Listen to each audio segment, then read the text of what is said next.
the Hebrew writer would put Hebrews 11 as the equivalent, but I suppose that's the Jewish equivalent, of those who shared in the promise but did not get to see the...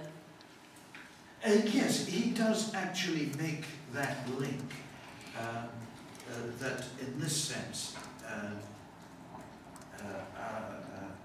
the Socrates figures, the people who speak according to reason, are like the Old Testament saints,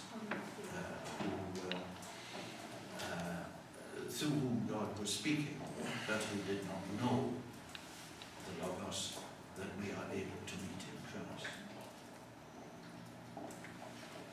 So by this way you are entering Greek culture. It's another stage, I think, beyond Paul's stage of taking pleroma and mysterion and giving them Christian meaning. What you might call the convert stage, where you have to ask these questions of what do I throw away? What do I hold on to? So I think we have this process going on. We don't have time to take it further. But you can see both the political and the intellectual dimensions of crossing the frontier into the Hellenistic world. You're going to have some difficult times politically. You're not a licensed exception like the Jews. And it's at this point that the persecutions, which are not consistent, they're intermittent, and become more severe over time, that the persecutions fall upon Christians in Hellenistic society. There's an intellectual challenge which begins with the declaration that Christians are outside the mainstream. This is just a modern cult that's no different from the Serapis cult or any of the others. It has no ultimate significance. And now you're getting the argument, yes it does. This is something of eternal significance, that God has been at work in our past. And we must trace where the Logos has been.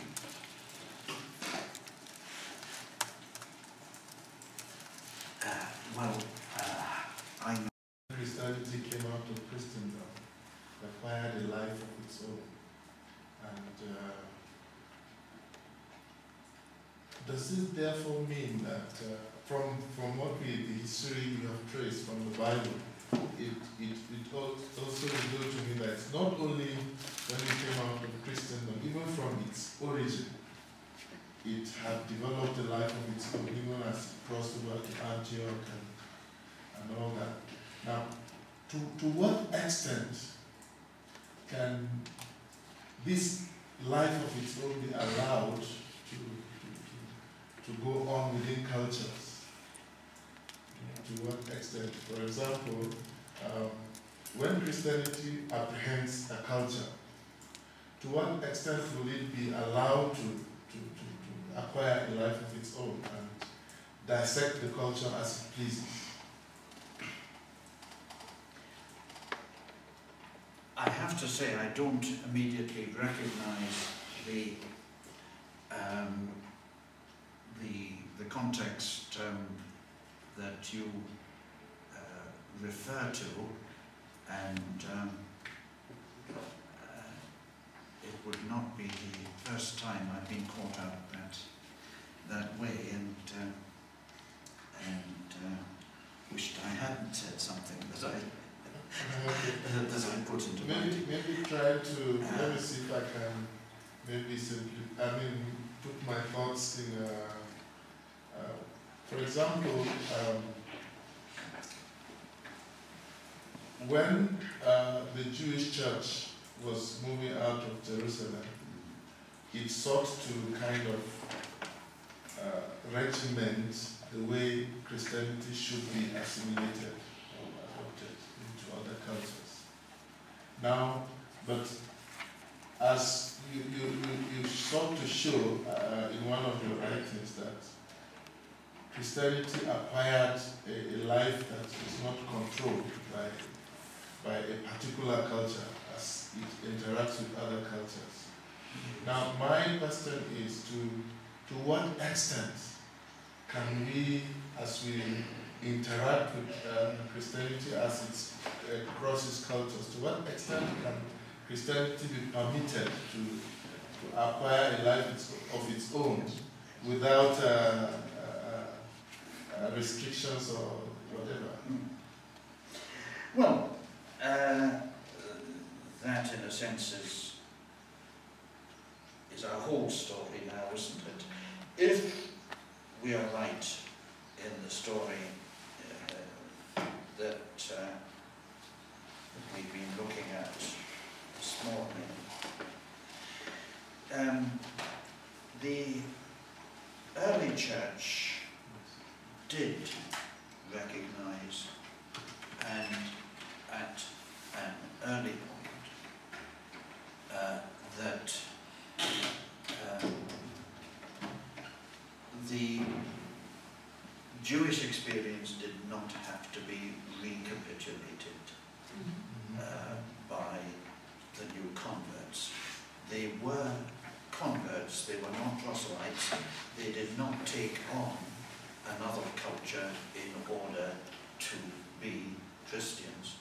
They were converts, that is, they were to turn what was already there towards Christ.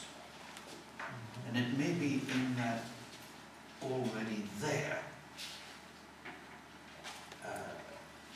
is the factor that differs across different periods of Christian history. Conversion is less about content than about direction. Conversion means turning, and it means turning towards Christ. The process of turning towards Christ is one informed by the scriptures. That's the only way we know Christ. But it's one which involves turning what is already there. And that material will come from all different sources. We can see in Justin, I think, the philosophical sources being turned towards Christ. In many another background, well, what you cannot do, I think, is get rid of your past. The past cannot be suppressed forever. If you try to suppress the ancestors, they come back and haunt you.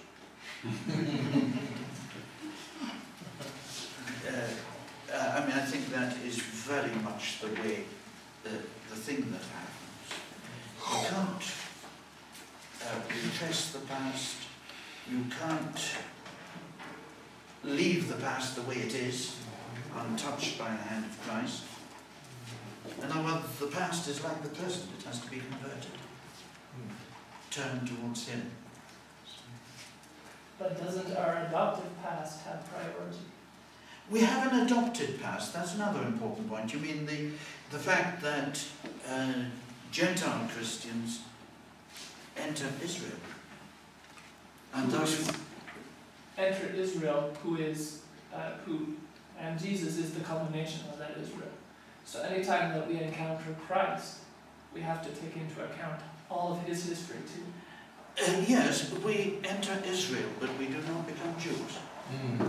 And that's the crucial point of our New Testament history. As Jesus points out in reinterpreting what Israel truly is. Yes, yes, yes, yes. And that adoptive past is important, and I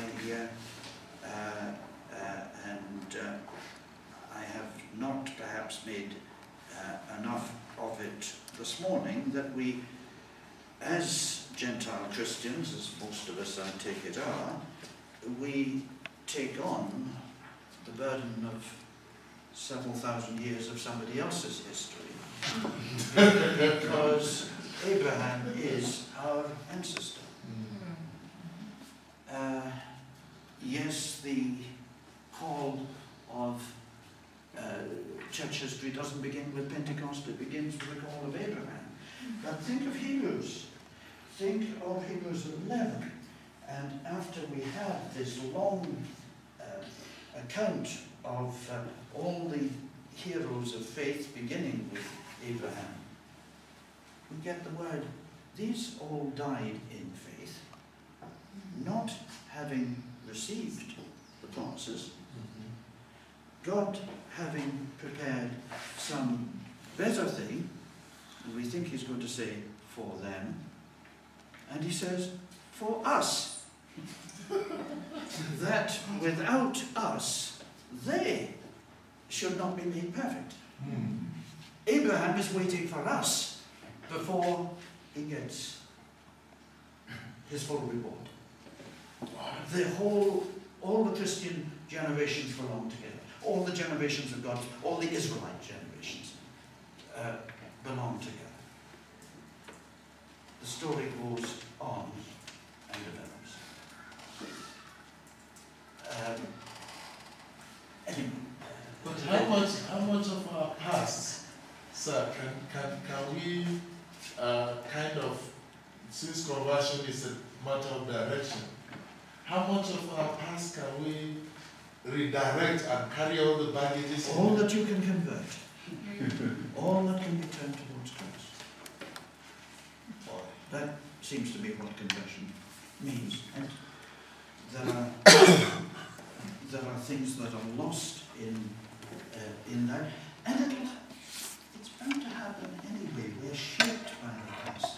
If you lose your past, you lose your identity. Yeah, if you lose your past, you've lost your memory. A person who's lost his memory can't form proper relationships. If I've lost my memory, I don't know whether that's my wife there or somebody I've never met before. I don't know if this is a perfect stranger or an old friend. The only way I can be sure of how to deal with people is by slotting them into the past. That's right. Could we, I'm sorry, I'm going to have to cut off. Let's give thanks for singing.